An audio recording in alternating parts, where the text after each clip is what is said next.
Have you ever thought about asking your therapist a question, but thought that maybe it was a boundary issue, maybe that you might be doing something wrong, you might make your therapist feel uncomfortable, any number of things. Or maybe you had a therapist once and you've ended your work together and you've wanted to reach out but weren't sure if it was okay. Well, if so, today's video is for you. It might even be for you if you've not faced those situations yet, but you might at some point. So welcome. I'm Peggy Oliveira. If you're new to my channel, I'm so glad that you're here. Make sure to subscribe and click the little bell for notifications. So these kinds of questions come up a lot, and I think they're really reasonable and to a degree, even very healthy questions to be asking, because it means that you're mindful of boundaries and not sure how the other person may feel, and that's usually a good thing. It can also be that you believe that you're kind of wrong anytime that you have a desire for something because you think that it's somehow not okay. So I wanted to talk about this a little bit because it is something that comes up, and I recently had somebody ask me a question after I did the video about the relationship being so important between a therapist and a client. So in regards to asking your therapist a question, it is completely natural to have questions about your therapist. Maybe you want to know about something in their personal life, and usually that's kind of affirming whether or not you believe that they're going to be able to relate to what you're sharing or your struggles or whatever it is. And sometimes it's more just kind of a curiosity. And the thing that I think is really important about this is for you to recognize that if you have a question that you'd like to ask your therapist, no matter what that question is, there's nothing wrong with your desire to know the answer to it. There isn't. However, that does not mean that your therapist will want to answer it. So one of the things that I say to my clients a lot is that, and I say this in the very beginning, because questions are really helpful for people to feel comfortable in the situation, for them to learn about the things that are most on their mind. So what I will share with clients is that if you've got a question, please ask, whether it's about you and your history and your healing and all of that, or if you have a question about me, you're welcome to ask.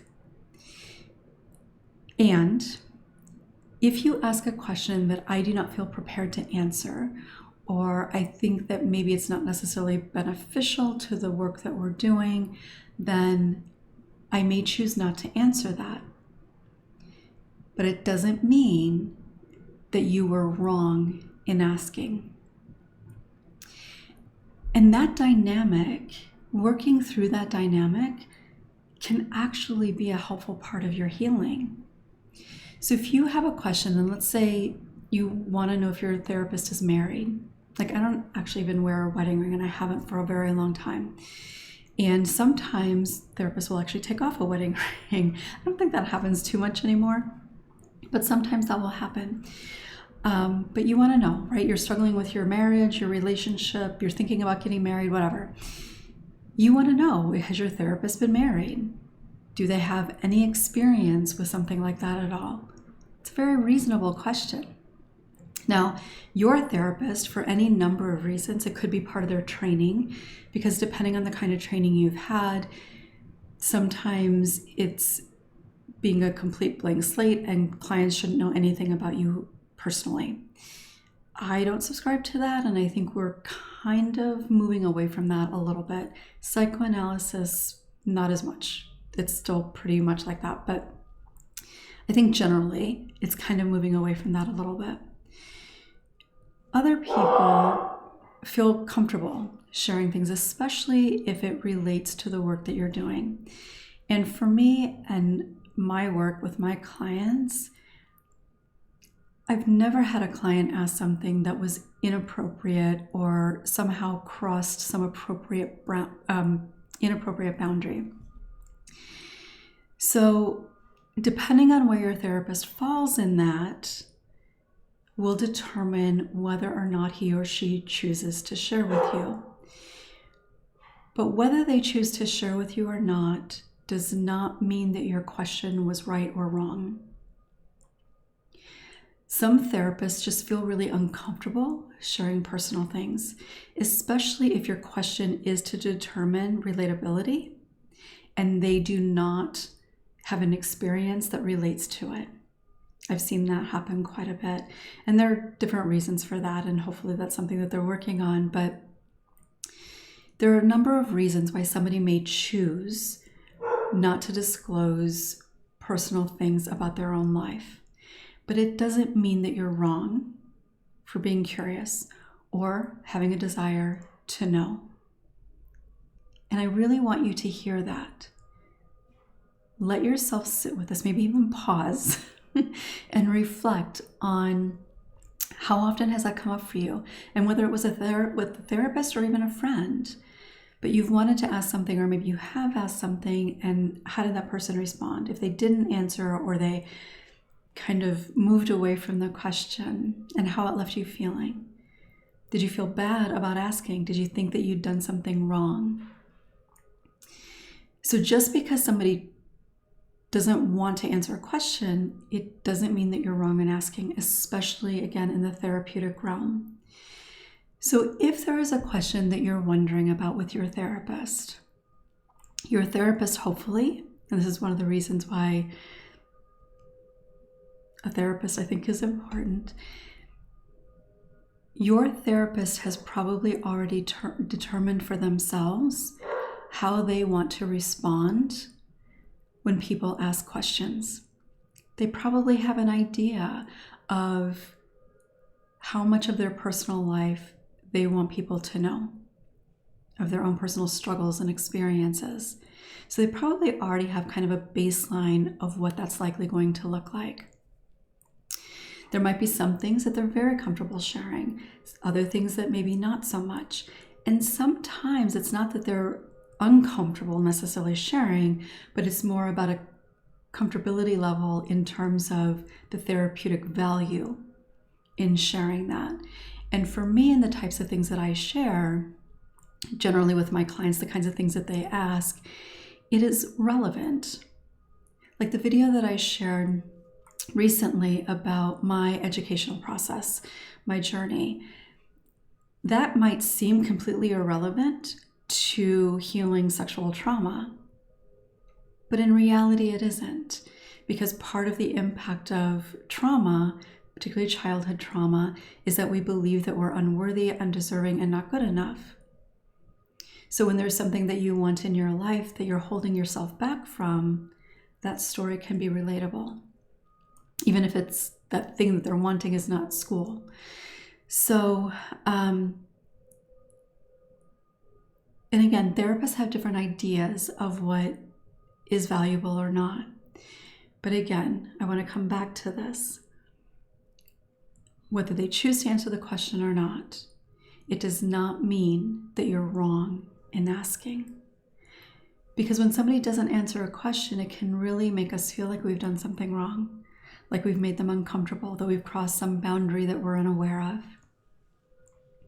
And I don't want you to take that and internalize it. I don't want you to feel like you've done something wrong. And hopefully, ideally, the therapist would be able to talk with you about that, would be able to address the fact that you've asked the question and they're not going to answer it, and maybe even why they're not answering it. And again, part of that might be their training. So that I think is really important to keep in mind. And again, if you think about some of the questions, some of the things that you've wondered about in regards to your therapist, there's a good chance that most of it is wanting to understand in what ways you can relate. Is it likely that that person is going to judge you? How much experience do they have, either personally or professionally? And when it comes to professional stuff, there's never a wrong question. And I would certainly hope when it comes to professional questions, in terms of their professional education, their training, their experience, whatever, I would absolutely hope that a therapist would share that information with you. Maybe explore a little bit like your concerns about it or something like that. So it's not just a simple yes or no or a number or whatever, but maybe they would want to explore with you what that question means for you or what their response potentially means for you. And sometimes even that, when a therapist might do that, it can feel like maybe you've done something wrong, like they're not okay with the fact that you've asked that. And I think this is important to recognize too, that it doesn't really mean that. I mean, I can't say with certainty in every situation it doesn't mean that, because obviously I can't know that. But generally speaking, if somebody asks a question, if you ask a question of your therapist and they respond with, you know, what would it mean to you if I said yes? Or what would it mean to you if I said no? Or does that feel really important to you? Or something like that. That's not necessarily even a distraction away from answering your question. It's certainly not, again, because you've asked the wrong question or anything like that. It's just to explore the meaning of what that ends up being for you and how that's going to impact you, whatever their response is. So, what do I want you to take from that? If you have a question, it's okay to ask. It's okay to ask. And if they choose not to respond, that's okay too. And it doesn't mean that you've done something wrong. Okay? Try to make sure you remember that. And I really think, you know, one of the concerns that comes up a lot, like in training and through the educational process, is boundaries with clients and not becoming their friend and that kind of thing. But recognizing that it is natural for a client to ask. And clients aren't going to necessarily know what those boundaries are. But I truly can say that I have never had a client. I'm just thinking, I was going to say male or female. I think I might have had a male client that one time asked me something, wasn't what you might consider or what you might think it is. I think I did have a male client once ask me about something that was completely irrelevant. That wasn't the best question, but we explored that a little bit. But I truly have never had a client ask a question that was inappropriate in any way. And are there people who might do that? Of course. But if you're watching this video, I can pretty confidently say it's incredibly unlikely that you would ask a therapist a question that would be completely inappropriate. Okay, so the next part, and this has come up. I've had clients reach out to me, and they've asked if it was okay, and I know that I've actually talked to people who have wondered if it was okay to reach out to their former therapist. So, especially now that so many therapists have their own website, and even if both of you moved away to other parts of the country or maybe even a different country, we can find people online pretty easily. So what comes up often is when you've ended your relationship with your therapist, really for any reason, is it okay to reach out to them again to just kind of say hi or to let them know how I'm doing? And I wanted to kind of put this into the same video because, again, this is another situation where I think that it can be absolutely okay for you to reach out to a therapist that you've worked with previously, and whether that was a year ago or 20 years ago. I do think that it can be okay. Now, depending on that therapist, they may or may not respond. And that is for them to decide, depending on their boundaries, whether they're still working, whatever it is. They then get to choose if they want to respond to you. But your desire to reach out to them is completely okay. And I think it's also incredibly normal. There's nothing wrong with it at all, especially if it is just kind of sharing with them an update on your life or how things are going for you. Just reconnecting and saying, you know, what the benefit maybe that you gained in your work together. Completely okay for you to do that. And we can find people online so incredibly easy. I think where it could potentially be a boundary issue is if you were to find their personal phone number and you called them or texted them. That might be a little bit of a boundary issue. Or if, you know, after all of those years, you somehow find their home address and you send them something. That probably would be a little bit of a boundary issue. But if you find them online, particularly in a professional capacity, if they're still working somehow, or maybe they've even changed careers, but they're still online somehow, social media or whatever, in a professional capacity, I do think it's absolutely okay to reach out. From a personal perspective and experience, I love it when I hear from a former client. It's a beautiful experience. For me, I feel this way, and I know other therapists do as well, so it's not just me. But I know that, as I've said before, I shared this before, it's a relationship for us too. It's not just a one-sided relationship. We are in the relationship, in the therapeutic relationship together. Yes, there is absolutely a power imbalance, and it's not mutual in the sense because there is that power imbalance. So it's not the same as like a friendship in that regard, but it is still a relationship. We care about you. We wonder how you're doing, but generally speaking, because of professional boundaries and ethics and that sort of thing, generally speaking, it's not okay for us to maintain an ongoing conversation with you beyond. It's not necessarily appropriate in most situations for us to just reach out of the blue to say, hey, how are you doing? It's generally not going to happen. Again, that might be something that shifts over time.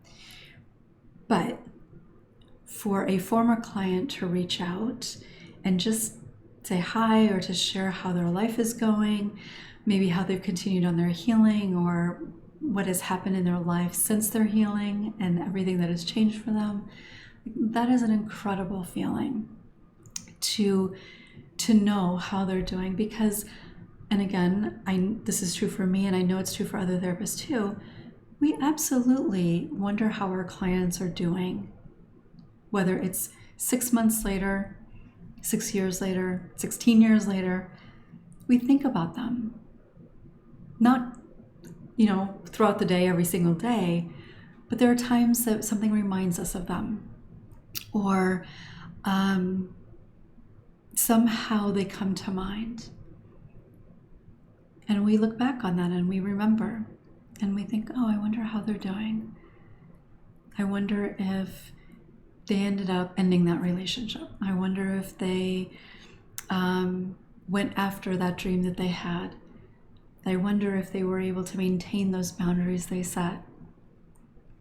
And simply, I hope they're okay. We wonder. We do. Especially if you've worked with your therapist for a pretty significant period of time. So, it's likely not going to become a back and forth conversation. And again, that therapist may not respond to you.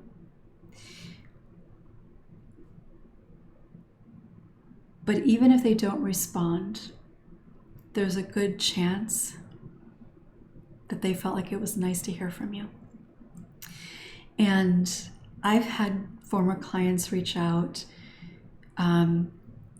So since I've had my online business, it actually happens a little bit more than it did when it was in person. And I think it's because it feels easier because we met online and we communicated via email all the time. So I think it might just feel a little bit more natural. But I've had clients reach out to me that I had when I was like first in private practice, so like 15 years ago. I have had clients reach out to me that I actually had when I was first working in rape crisis. It's like 20 years ago. And to hear from them and to hear about how they've continued on their journey is such an amazing experience. And like I said, we generally cannot do that. And I think there are very valid reasons that we are not really, where it's suggested that we not do something like that. Which is why it can be really nice to hear from other people, or to hear from our clients when they decide to reach out to us.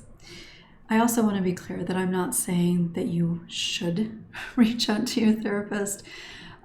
Certainly not that you have any obligation to reach out to your therapist. Not that there's something wrong with you if you don't want to reach out to your therapist or you've never thought about reaching out to your therapist. Absolutely nothing wrong with that at all. I'm only talking about this because people have expressed it to me. Like somebody found me online from a long time ago, and when she sent the email, she said, I hope it's okay that I'm contacting you. I wasn't sure if it would be okay, but I just wanted to let you know. And for a lot of people, that being uncertain about if it's okay will keep them from doing it because they're so afraid of doing something wrong. So this whole video is really something that I'd like you to just kind of notice within yourself. And have you ever had the thought that you'd like to do something like that? Either one, the question or the reaching out. Have you held yourself back? And I think that we can even kind of take this into potentially other relationships you've had in your life. Maybe you had a teacher that really meant a lot to you. Maybe at the time you didn't realize how significant that teacher was for you in your life, but maybe later on down the road, you recognize that and you want to reach out to them. I think the same thing could apply. I think it could be true for an old coworker. Reaching out, I suppose there may be some situation that I'm not thinking of right now, but reaching out, I can't think of a situation right now where it would be wrong to do that. But again, keeping in mind that whether they respond or not doesn't make what you've done wrong. And it's so easy to get caught up in believing that you've done something wrong. And I don't want you to hold on to that idea. So I hope you found this helpful. I'd love to hear from you in the comments. Is it something that you've thought about, either one of those scenarios, but you've held yourself back? If so, I'd love to hear from you. If you've decided to ask or reach out after a period of time, I'd love to hear how it went for you. Did you fear any of those things about being wrong or upsetting somebody or anything like that?